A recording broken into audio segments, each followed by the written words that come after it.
Hello mga ka-TJ friend!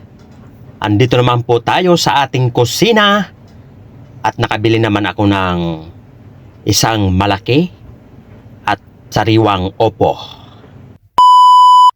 So ngayon ay magigisa lang tayo ng opo mga ka-TJ friend. Naglagay na tayo ng mantika sa ating kawali at iginisa na natin yung ating bawang at sibuyas. Kaya sasamahan nyo ako mga kaibigan sa aking pagluluto dahil malalaman nyo naman ang ating mga sikreto. Sunod ay naglagay tayo mga kaibigan ng ating chorizo hotdog.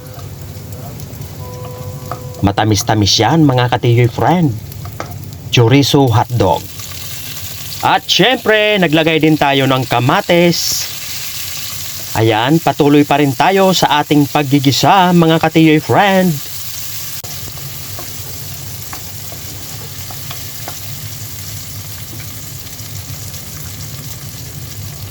Ayan, syempre meron din tayong ihahalong hipon.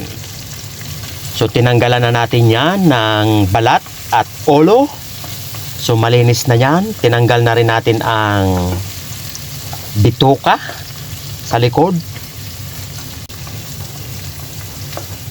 Ayun, habang hinahalo natin mga kaibigan ang ating inilagay na hipon, kinuha ko na rin yung ating hiniwang opo.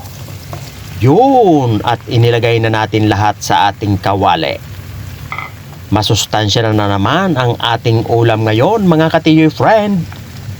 Ito'y siguradong magugustuhan nyo dahil Pinoy na Pinoy ang ating ulam ngayon. Talagang patok na naman ito sa ating pamilya. Siyempre maglalagay din ako ng isang shrimp cube. At mag-add din tayo ng konting tubig. Yan. Para sa ating sabaw. Konting halo-halo mga kaibigan. Imimix lang natin yan.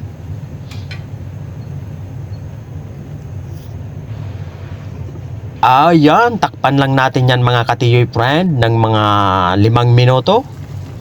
Ayun. Mabango na.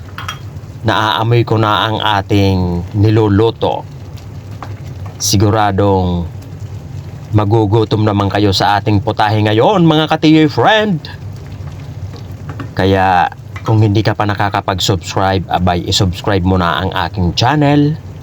Siyempre maglalagay din tayo mga kaibigan ng siling labuyo para pangpagana sa ating pagkakain. At hindi pa natatapos yung ating sangkap, maglalagay din tayo mga kaibigan ng oyster sauce. Ayan. Yummy ang ating luto ngayon mga ka-TJ friend. Dahil meron akong tirang ginisa mix na konti, ayan, lagyan ko rin yan. Kunti lang yan mga ka-TJ friend. At ngayon ay hinahalo na natin ang ating mga inilagay na ingredients. Ayun. Mas gusto kong kumain ito mga ka-TJ friend na half cook lang yung ating gulay. Ang iba ay gusto nila lutong-luto yung gulay. Pero nasa sa inyo po mga ka-TJ friend. Ayan, luto na yan mga ka-TJ. Siyempre, ihahanda na natin yung ating mangkok na ating paglalagyan. At tayo'y kakain na naman. So pakishare na lang mga kaibigan ng ating niluluto ngayon. Thanks for watching. Bye-bye.